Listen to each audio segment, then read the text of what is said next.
Sorry, my Hello. phone's ringing. Hang Oh, on I'm just sorry. a second. Yeah, that's fine. Okay, there. And I'm recording again, so we're all set. I can't remember what we were talking about. Communications. We're talking about something. Something about improving for 2018, and I just cannot remember what it was. So Yeah, I'm drawing a blank too. Okay, this is bad. We it's all right. It's all right. It's all right. No, Well, we right, addressed well, the multiple switching. genre issue. Yeah, and we were talking about switching in the middle of this. Right, me Yeah. with my Band-Aids and me trying to. Well, it wasn't working the old way. I mean, so if it doesn't work, don't keep at it. Yeah, So, yeah. I mean, the new way is a little more messy, maybe, Yeah, but it works better. Yeah, no, it really is messy, and yeah, I'm not in denial. I'm aware of how difficult this year has been. One of the things that Richard suggested, and I loved what he suggested, he said he asked for a checklist for genre managers. And yeah, that's one thing I was going to bring up too, because I think genre managers we need a list or rules or something. Yeah, because I was getting questions from other genre managers about what they were supposed to be doing. Right. Okay. Well, we can go over that now. I hope my simple answer: manage your genre. No, I'm just kidding. Yeah. You figure it out. That's not our job. Here is what I have. Basically, you retrieve the list of authors in your genre, any and all authors in your genre, whether they've signed up for something or not. Email authors about the events, letting them know what options they have. Address specifically the ones who have made a purchase for an event, but let them know that they do have something else optional. For instance, if you're talking about blog hop, you'll send it out to everybody in your genre. And you're going to talk to just the ones who actually signed up for a blog event, a blog hop, but then you'd put something in there like, if you haven't, you can sign up for this over here. That way, if they do decide to come in, and some of them are doing this, some of them do come back later and decide that they want to be part of it, they're not, they're going to have those memos. They're going to be up to date with it. So retrieve list of authors in your genre, which you will get from the registration form that I send out to everybody. Yeah, that's where the problem comes in. With the multiple genres. Yeah, and I'm listed in fantasy and horror on those lists, and I'm not doing fantasy. But some of my horror authors are listed on 2 or 3 of the genres, and they're doing horror. So it's confusing. See, and this is, we're back to, we had an issue with the forms. Yeah. There was a too multiple many choices choice. on the forms is the issue. Right. And that was one of the problems that we ran into. The other problem that we ran into was if you select one, it selected all of them and uploaded them that way. So we have several authors. Hello, Richard. We have several authors who signed in, selected one or two, but when it came through on our end of it, it looked like they had selected all of them. So yeah, that would be a problem. Yeah, and then we had Ninja Forms set up, and they did an update back in January, which is really where everything really started to mess up. Is they did an update, and it completely altered the system, and a lot of the problems that we were having, a lot of the things that were working, suddenly we have all these problems because of their update. Whatever happened with the update is not compatible with what we are doing. Well, I've listed all my authors that are doing the blog hop and the genre tour in Goodreads, and I also posted it in the Facebook Power Group chat, Powerhouse, whatever it is.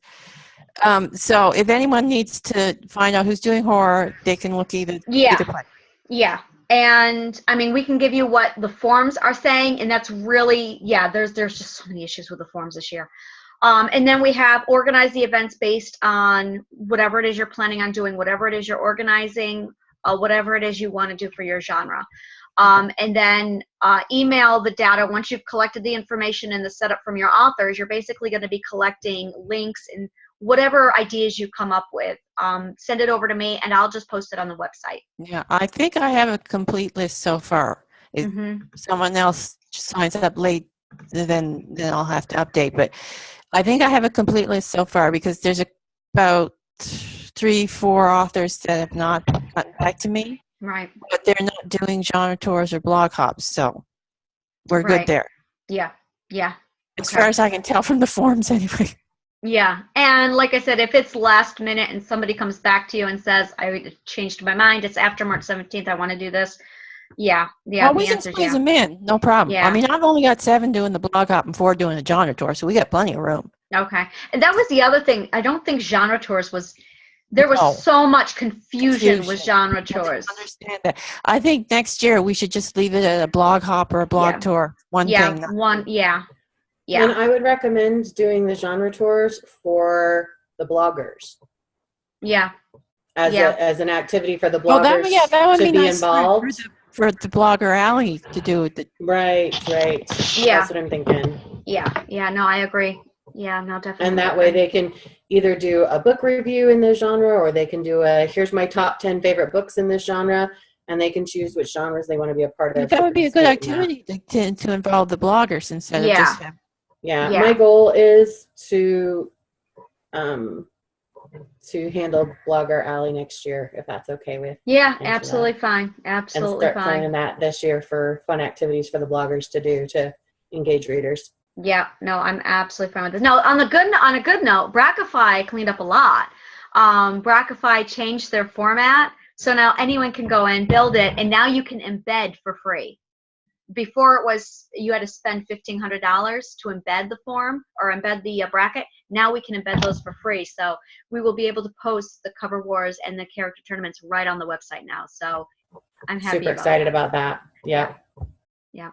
I think it'll also be fun for next year to do a blogger Brackify 2, vote your favorite blog kind of thing. Oh yeah, that's awesome. Yeah. So I've got a lot of ideas running, but I'm not going to waste a lot of time with this meeting for that because that'll be next year's issues. How are you, Richard? You've joined us. Yeah. I'm just going to sit in my car for a minute. Yeah. I see sunlight and I'm just like, I'm in the middle of a blizzard here. Lovely. So did you have any questions, anything you want to go over? Clear the air, whatever you need. So I noticed on the genre genre list, there's strictly science fiction, fantasy. Yes. Yeah. The reason for that is on the registration forms when we built them, you had not come into the picture yet. So we never went back and edited them. What I'm going to do is do a blast out with the science fiction and fantasy fans and let them know that science fantasy is an option. And whoever gets back to me, I'm just going to send them over to you. Science fantasy is listed in the author showcase as a genre. Yeah, it is. So you've got 4. It wasn't. You've got 4 people signed up for an sci-fan. Yeah. Sci-fan author showcase. So. Yeah. And there's, I'm not sure. I have to speak to Kylie because I'm not sure what she's doing with science fiction. And honestly, I'm worried about the science fiction department because I'm just not sure what's happening there. She did say that she will be working on building that in a couple weeks. Well, in a week, 2 weeks. So I need to touch base with her. I have an idea. Okay. All right. I will put you in touch with Kylie then, definitely. Okay. So, and I know Kylie has some serious issues with internet connection where she lives. So that's part of the problem is she lives in a location where internet, it does not exist. So, which is why she can't be on any of our meetings. She can't do any panel discussions, nothing like that. So what I can do is, it's really, I can't, the poor thing. So what I'll do is I'll send you over to Kylie after the meeting. That way you can talk to her about your ideas and absolutely. And it's always a go, whatever you. Information, that'd be great. Okay. Yeah, I'll definitely send that on your way then. So, and I know Tim's got his, I'll definitely reach out to Tim's group. I'll have him also touch base with his people and just in general. We were actually talking in the fantasy chat about that the other day, and there were several that were saying that they want to do something with fantasy, something with sci-fan. And we're like, yeah, absolutely. Just let us know which events you want to do on which thing, and we'll get you in touch with what they're doing. I know they were asking me what you were doing with sci-fan, and I was like, I don't know, but I know it's really cool. You should talk to Richard because it's really cool. I've been so busy marketing to readers that I kind of have lost track of what everybody's doing. So Would you like me to tell you what we're planning? Yes. Yes, please. Okay, so several different things. There's three, well, technically four primary things that we're working on. First one is, this is open to not just science fantasy, but also science fiction and fantasy as well. So throughout the year, anyone who participates in those three genres, anyone who participates in Back to Book CyCon, we are offering free ad space inside the magazine. So basically, what you need to do is create just a simple picture ad and send a link with it. You can send that to scifanmagazine@gmail.com. And anyway, point being, that's one of the things that we're adding. We'll be including several of those in these next two issues. We're actually running 2 issues at a time now. We've got the regular science fantasy edition. We now have a lit RPG edition, and that one's supposed to kick off. It's going to kick off on the 7th of April, but I'm really excited about it. It's a subgenre of science fantasy that is flying off the shelves right now. And you said it's lit RPG, PRG? Yeah. Okay. A lit RPG. So RPG, okay. Role-playing game. Yep. Yeah, nerd. That's me. It's like RPG. I know what that means. Yeah, you got your nerd card. Yeah. Yeah. So anyway, that's one of the things. That's just a small piece. The main events, the main activities, I guess you could say, that we're doing. We will be hosting a Facebook, 3 different Facebook events. So it's not technically an event. It's technically. So I've got 3 groups that we're working with. There's the Science Fantasy Society group, the Lit RPG Society group, and the Science Fiction. Can't remember what the whole name is. It's a big long title. Anyways, 3 different groups. The first group has 250 members. Second group has 1,600 members, and the third one has 4,300 members. So they're pretty big. But point being, day 1, day 2, day 3, we're from roughly 10 o'clock in the morning Eastern until 3 o'clock in the afternoon. We will be doing author takeovers, which means that those groups will basically go silent except for those author posts, and they'll have typically up to 10 posts throughout the hour that is theirs, and people will be commenting on their posts. The unique thing is, instead of creating a separate event, you're actually using the group as a platform, so you already have your readership base there. You don't have to invite it. Do you have any idea how many readers you're projecting?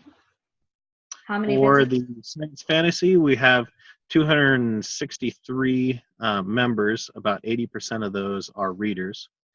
For the Lit RPG Society, there's 1,600 members, and yeah, most of them are readers. So there's only roughly 200, I think, that are actually writers.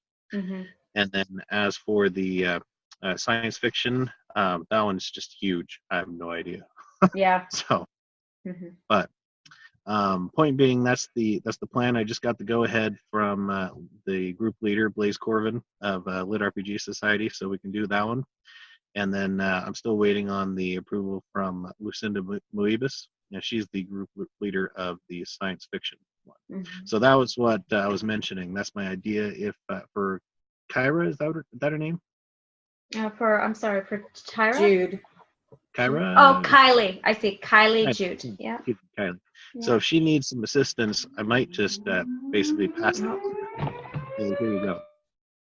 You can have that author takeover. So that's the second main activity we're running. The third, we're going to do a blog hop.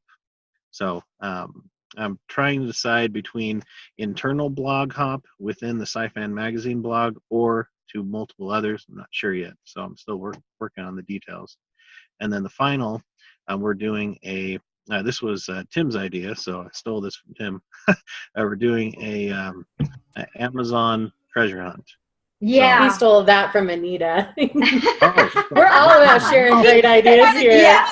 It's a great idea. Yeah. Yeah, no, I was playing around with that, and I'm like, all right, this is so cool. Well, I stole it from another author, so it's been passed down the line. All right, no, that's great. No, that's great. And that right there is one of the reasons why I wanted communications on Goodreads, is because in the private chat rooms that we were doing on Facebook, you couldn't see what the other people were doing. And that's how a lot of our ideas are rotated around and exchanged, is we had so many people in year 1 and year 2 going in on Goodreads going, oh, that's a great idea. Mind if I do that on my group? And there was a lot of ideas being generated and passed around. And because of that process, it grew. And this year, early on, when we were in Facebook, I saw that had stopped. That had absolutely just deadlined because we weren't seeing that crossover. There wasn't it was very closed off, like everyone was in a cubicle, which is another reason why I moved everything over to Goodreads. So I like the open, take down the dividers. Yeah, the other thing is that Facebook. A lot of people have complained about the Facebook events. They've changed their formatting so that you have to click on discussion now. So many people are confused with it that I've had issues with that. Yeah. How to put instructions in the description. And their invitation also, their system changed with that. So at one point you could go in, just select all, invite, and then send it out, and then it got very messy and you can very only confusing. select 250 now. Yeah. Yeah, it's stupid. Yeah. That's one of the big reasons why I've decided we're going to use our groups as a platform rather than using an event. Yeah. So I actually stole that idea from Karina. So. Yeah. And the other thing that we are doing, I don't know how familiar everyone is with Google Plus. I'm wondering if that's a platform we should consider looking at. No, they've changed so much that it's almost impossible. So like a week ago, I was testing out social media because I realized I'm spending 4 hours a day on social media and I'm not getting enough return just as an author. Yeah. Because I'm on every single platform except for Snapchat and Tinder. I'm not on Tinder. But I was just really frustrated because I'm spending so much time creating all this unique content. I posted the same question across all of my social media. I wonder if I disappeared, would anybody even notice? And I did it on Women's National Day. I thought it would be, more of a commentary to that effect. Apparently a bunch of people thought I was suicidal. I'm not, just to clarify. I was not thinking about killing myself. I was not thinking about not writing anymore. So everybody who's worried about that, that's not the case. But the point is that I got a ton of response on Facebook. It was absolutely wonderful. I got one response on Google Plus, and it was my son. That's good to know. Like, thanks for caring, hon. Why aren't you on Facebook? Google Plus is really big with teenagers, but they mostly use it because it's the only place that they can still chat in school stuff where it's not as restricted. Yeah. But as far as having access, it's not. No, it's not. It's basically turned into the young children's Tinder. Okay. Anyway, all right. But as far as like intellectual stuff, they can't click on links there. They can't do anything else. They just can chat with each other on Google Plus. Yeah. So really, and then with them taking away the live video thing that they used to have, Google Hangouts. Google Air, I really, I'll tell you, it's just become kind of a dead space unless you're writing young adult fiction. And even then, I wouldn't guarantee that you're going to get a lot of engagement because that's not what they're there for. Yeah. And it's kind of a spammy thing now too. There's a lot of spam or useless accounts on there, I've noticed. Yeah, I'm dropping Google Plus and Twitter because I get no engagement. And I posted the same thing in Twitter, and it's just gotten to the point where now see people aren't engaging. Twitter's one of the things I love that I get the most off of. Yeah, I did as a user, and I was going in and chatting with people and engaging with people, but I wasn't getting people engaging back. And that's part of why I was like, I don't know why I'm still here. And I think part of the problem is once you get too many users, like right now, I just passed 5,000 followers. 7,000, and I still get engagement. Really? You get a lot of engagement? Because the only stuff I've been getting is from co-promote. And it's just reshares. It's not even comments or engagement. Well, yeah, but I've been, I do a lot of the interactive hashtag stuff, and And so I get a lot of people retweeting and liking and commenting and stuff through that, which might be why I get more. And co-promote because it's just become, I don't know. So spammy. I don't like it. Yeah, I'm almost done with it too, because I'm finding that the stuff that I'm sharing, my readers aren't interested in, which I was surprised about. I would think that they'd be interested in great box sales and stuff like that. I mean, I was very picky about what I was sharing. I wasn't just sharing to get shares, but then the authors didn't engage. And that's, I think, part of the reason when I do my blog posts that are interviews with authors, the authors usually come in and say, thanks for sharing. And then the readers can talk to them and I get good engagement from that. But with the stuff from co-promote, I wasn't getting that. So I think I'm pretty much done with that too. Mm-hmm. It was a fun experiment though. Yeah, I mean, it gets you a lot of retweets and stuff, but I didn't really see any benefit from it. There's very I will tell you that Tabitha Barrett will disagree with that, and I'd love to sit down and have a conversation with her about what she's doing. That's getting her. She's getting direct sales. I think that's one of our panels. I think that's one of our panels is social media today. Awesome. So that's Yeah, I'd love to see what Tabitha's doing because I haven't seen anything from it. Somebody mentioned there's a science fantasy panel. Do we have science? I know we have science fiction and we have fantasy panels. We have several panels that are relevant to science fantasy. Yeah. We have the Doctor Who panel, which is totally relevant to science fantasy. Very much so. I know. And then we have which one's better, Star Trek or Star Wars? That's very relevant to science fantasy. Yeah. But you haven't set up any panels yourself, Richard. And you're more than welcome to. You are more than welcome to. Say that again, I'm sorry? Not necessarily.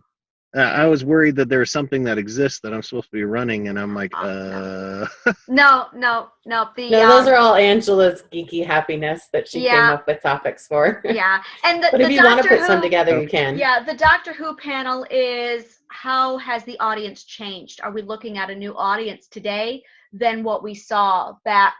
And this is with the new generation of Star Wars coming out, the new generation of Doctor Who coming out, and the new generation of Star Trek with the movies. Whereas, 30 years ago, especially nerds know this, there's the classic Doctor Who and the classic Star Wars, the good ones. Mm-hmm.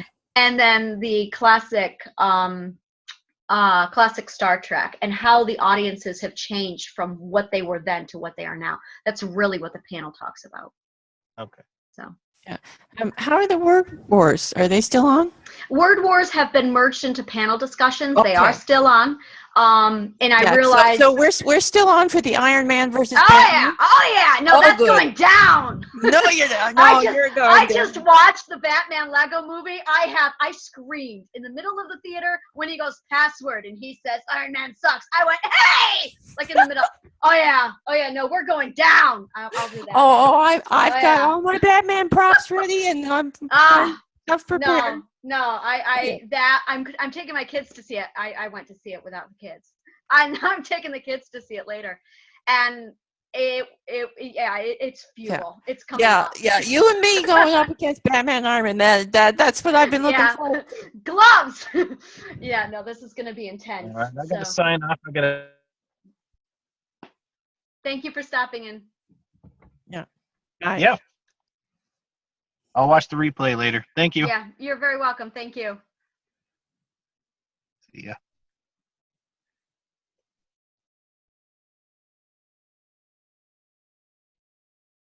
Batman sucks.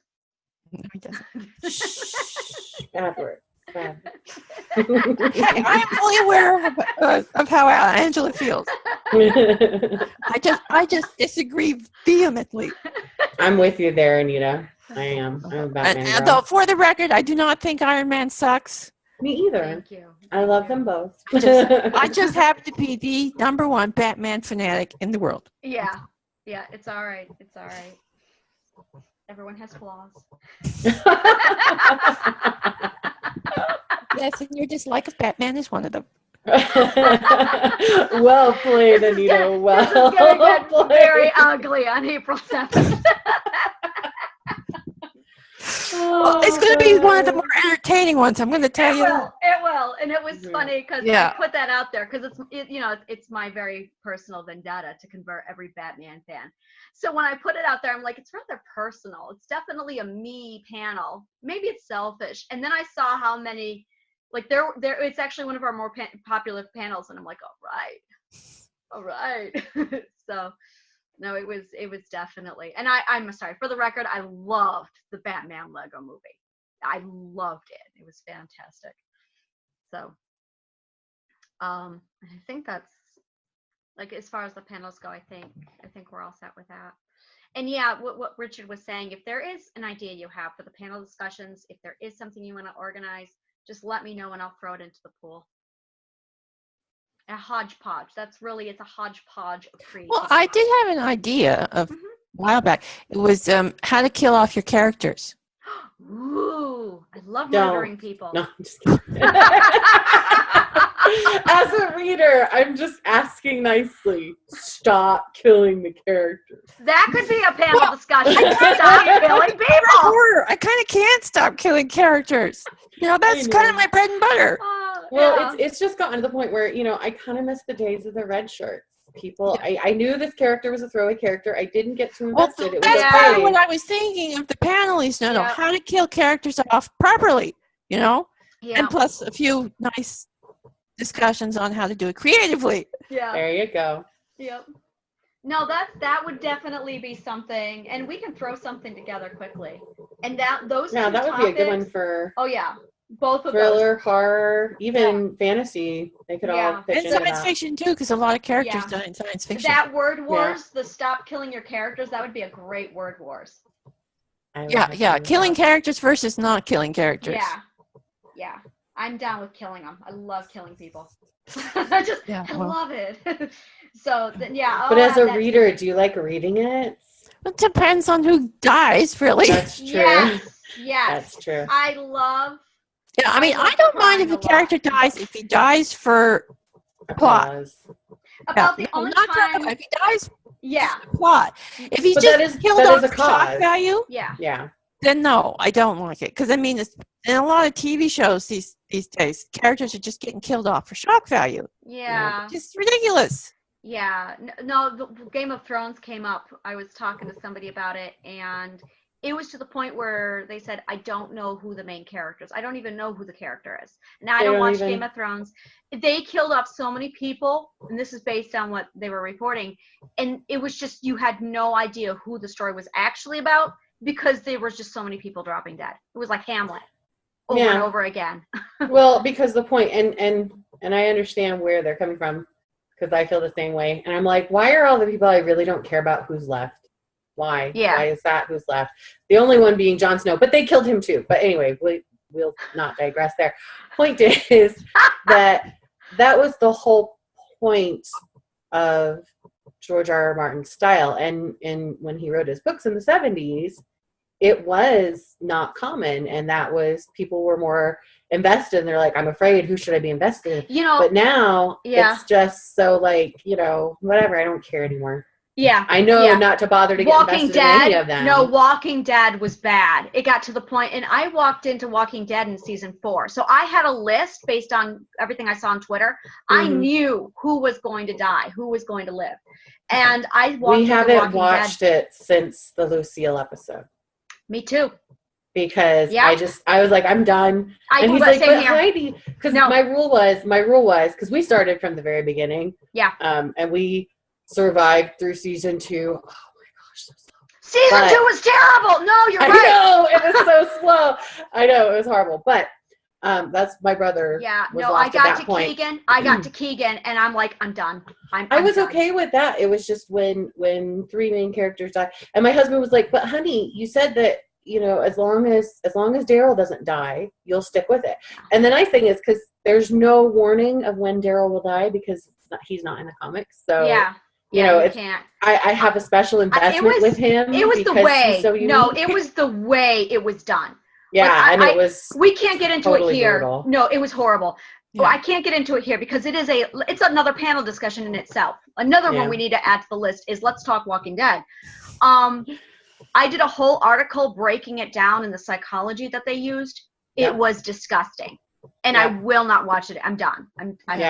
We were done there too. Yeah, Supernatural kills off a lot of its characters too, but they do it very well. Well, and it's never the main characters. It's not the people. Well, actually, yes, it is. They've died several times. Okay, Singer.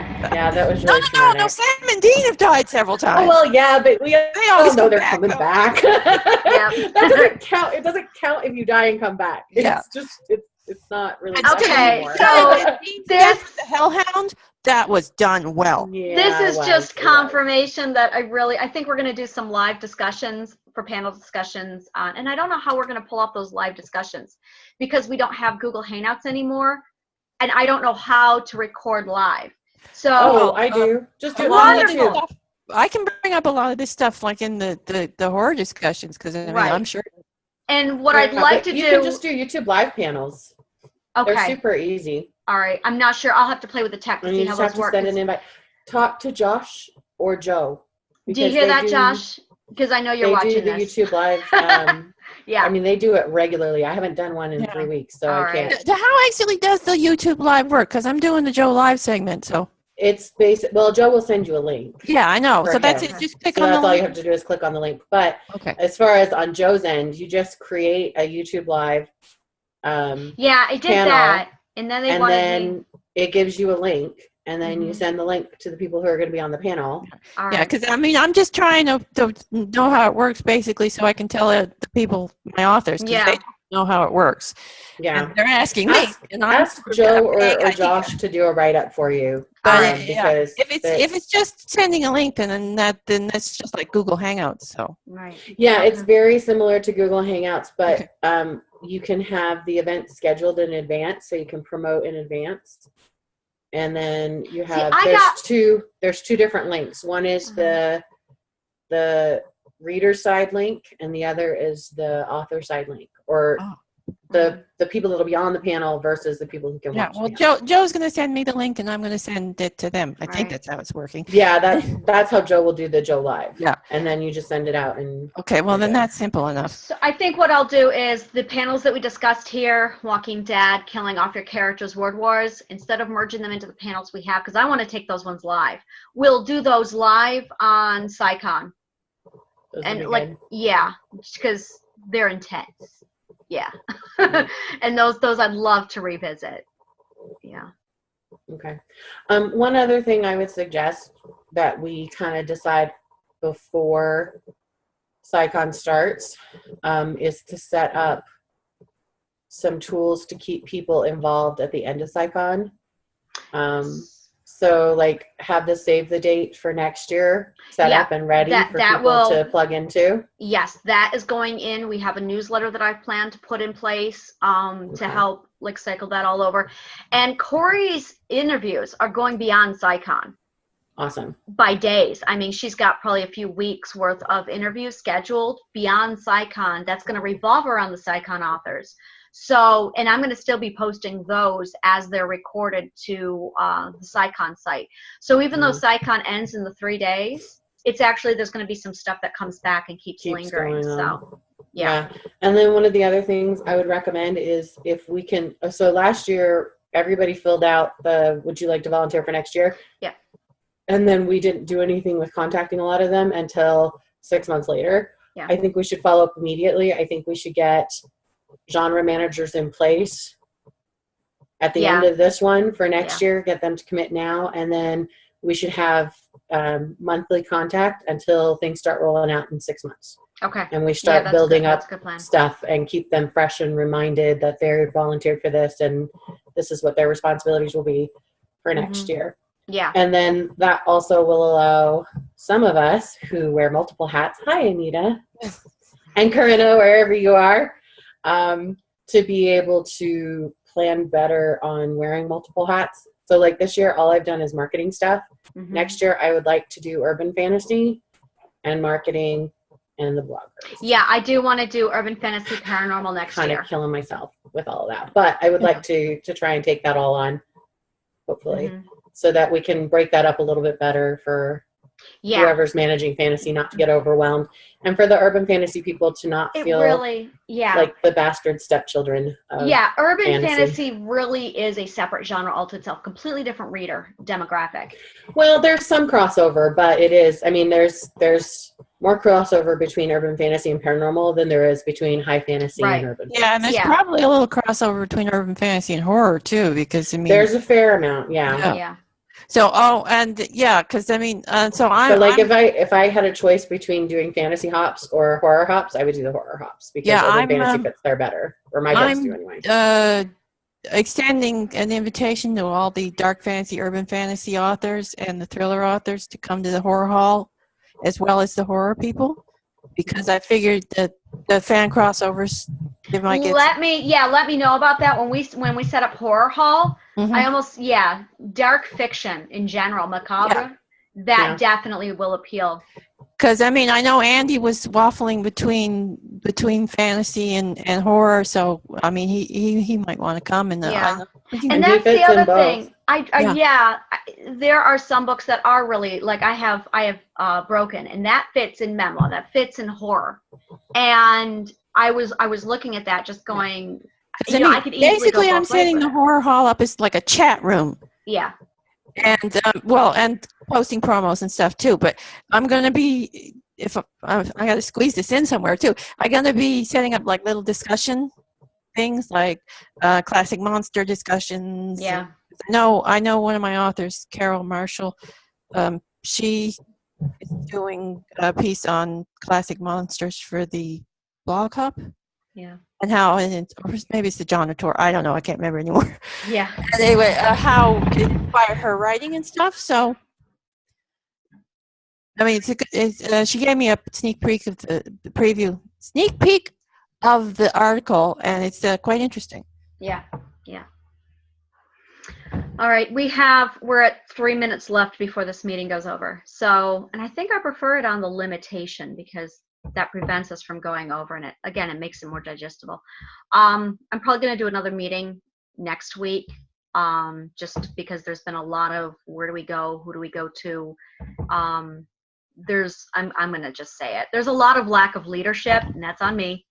And I think coming back next week to go over everything will do a lot to calm nerves, get things situated, and get everyone pointing in the right direction.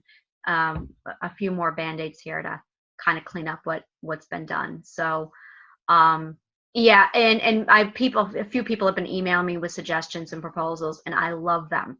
I am like all ears. Absolutely. I'll be the first to tell you that I messed this up, and absolutely, any suggestions and all, I'll take them. So okay, I'm gonna go ahead and kill the recording now.